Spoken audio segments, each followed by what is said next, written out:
Thank you very much. Thank you. I'm at a loss of words in terms of what I want to say, but just to really thank you guys. All of you had something to do tonight, but you've taken time out to come and celebrate with us our stay in Ireland.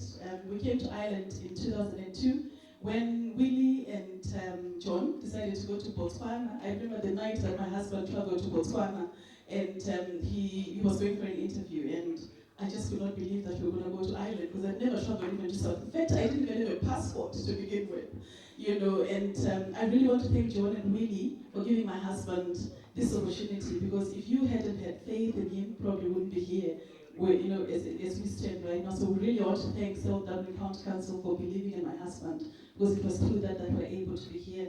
Our stay in Ireland has been brilliant, absolutely amazing. We came to Ireland just with our bags and just myself, my sister Ravi, and Brittany, and I was expecting Brittany at the time, and Tatena was only 4 at the time, and that's just what we had. And now we're walking away with so much social capital, having all of you as not just friends or acquaintances, but sisters and brothers, mothers, and probably daughters and my sons. I've got so many sons, actually, younger people that are here that also God has allowed to be in my life. So I really, really appreciate the fact that God has allowed us to, our paths to cross.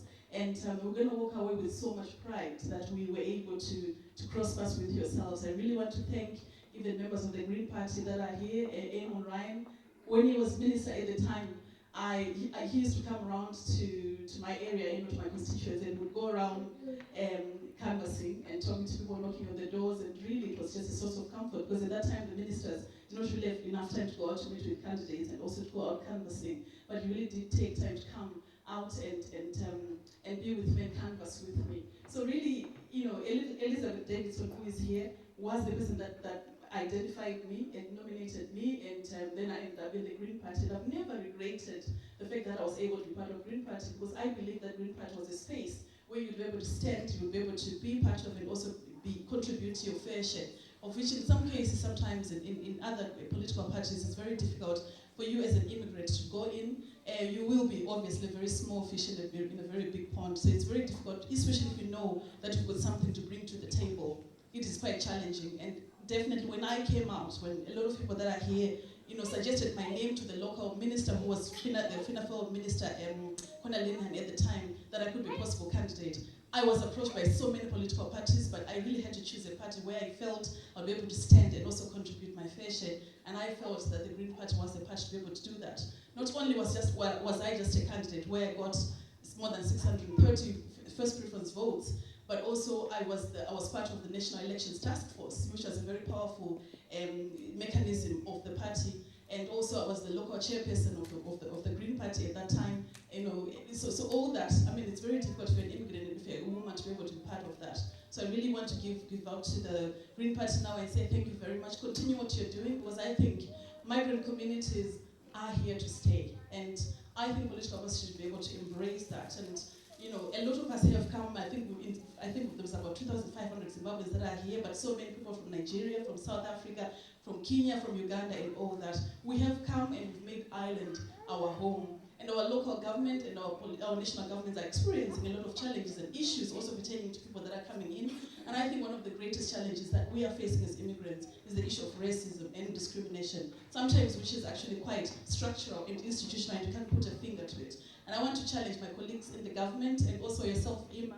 Ima Koslo is here, and I really want to appreciate the fact that you've taken time to come. You are a member of European Parliament, and you have served at various spaces in terms of decision making. European elections coming up next year, and also local elections coming up next year. You are a vibrant force in this, and you are a friend to the migrant community. And I really want to appreciate you. And Ima, also her husband, is the current Minister of Trade and Foreign Affairs, Minister Joe Costello. And I really want to say thank you guys for this continued support that you've given us. But I want to leave you with a challenge, that we are all here to stay. This is our home. Our children are going to grow up in here. Even though we're going to go back to Zimbabwe, but we remain Irish. And our heritage is not only just, the countries that we've come from. Our heritage is also, this island and our experience in Ireland is part of our heritage. And I think it's incumbent upon, government officials and members of the public to make sure that they continue to put forward the issues that are of importance to us. not just for the benefit of this generation, but also for the future generations. So I really think that, through the coming elections next year in June, I really think that, even prospective candidates that are coming up, they need to be putting forward issues that are of importance to people who have also made Ireland their home. So thank you very much for that, and I really appreciate that. I also want to appeal to us, those that are staying.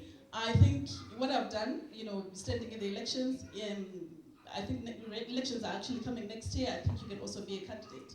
There's nothing to stop you from being a candidate. One thing that I strongly believe is that if you want to see the change, you need to step forward and contribute your fair share. There's no point in you standing in the sidelines and complaining endlessly. I think you need to step forward, and I need to speak out, and you need to access the spaces where decisions are made. Because if you're going to be outside and if you're not going to go in and be part of whatever decisions are going to be made for you, your issues are not going to be represented. I really want to challenge you guys to be candidates, but also to support and to elect the candidates that you believe will stand up with issues that you believe in. You need to, even when political candidates come to your doorstep and ask you for your vote, you need to challenge them on issues that are of importance to you. We're no longer immigrants. We are now we're global citizens, and we are part of the general public. And I think it's critically important that we see ourselves as that, but also we engage, not just among the African communities, but also to engage with even the political parties, and also to engage with the mainstream society. I think that's where the change is actually going to come from. Not just for ourselves, but also for us to be sustainable communities, not just for this generation, but even for future generations. And I think that's where the change is going to come about. And I think it's critically important as the immigrant community to continue to coordinate our efforts and continue to work and support one another. Because we didn't grow up here, we don't have family here, we don't know so many people here. So we are who we have. And the whole Umuntu thing about I am because we are. And I think when you see somebody stepping out and stepping forward to do something, let's rally around those people and continue to support them. Nobody is perfect. We can't be looking for angels in anybody, because nobody is perfect. And I think we need to be supporting and continue to protect one another as much as we can. That's where we're going to see change from. At the back, I'm sure that has happened already, but I'm sure there's organizations that are here that have brought their leaflets and pamphlets and all that. Because that's the one thing that this family has stood for a long time, to support one another. Anybody that steps forward to do something, we've always rallied around. Not because there's any vested interest in that, but because we believe that one of the greatest hallmarks of the ministry of Christ was compassion and continue to support one another. And we believe that each one of us, it's within us to be able to do that. And it doesn't have to be financial, just giving ourselves and giving time to any initiative. We strongly believe that's what makes us human. So at the back, you're going to see pamphlets. We've got members of our community who've written books. I want to promote that, and we've got members of our community who are musicians. I know that Zinyemba is here. Zinyemba, are you here somewhere? Where is he? Oh, you are here. I know that he's going to launch a CD. Let's go and support our own as well. I know that there's Sickle Cell Island here. Are you here, Sickle Cell Island? She's there, she started an organization. Let's continue to support that. We also have the Diaspora Funeral Fund. Let's go and support that. Among us also, we've got people that are, Godfrey Chimbwana, is Godfrey here as well? He's our financial advisor. Can you stand up and let us see you? We have a lot of people like Godfrey who are financial advisors, who are doctors, who are so many things within our community. Let's tap into those resources, as the immigrant community, and let's continue to make a difference within our own community, but also to contribute to the mainstream society. We've got young people, seen so many young people, even Audrey, as you could see, and Brittany singing. Let's continue to support all that talent among ourselves. I can't keep mentioning names, but my key point is that we're leaving you with a challenge as a community to continue to support one another in everything that we're doing. So thank you very much. We really, really appreciate you guys. Some people that I've never spoken to, are just my friends on Facebook, are here. So I really want to appreciate that. And I really appreciate the fact that you've really taken time to come and just celebrate with us and continue to pray for us. I mean, we're not a perfect family at all, but we rely on your prayers, and continue to pray for us as much as you can, please. May God bless you, Germaga.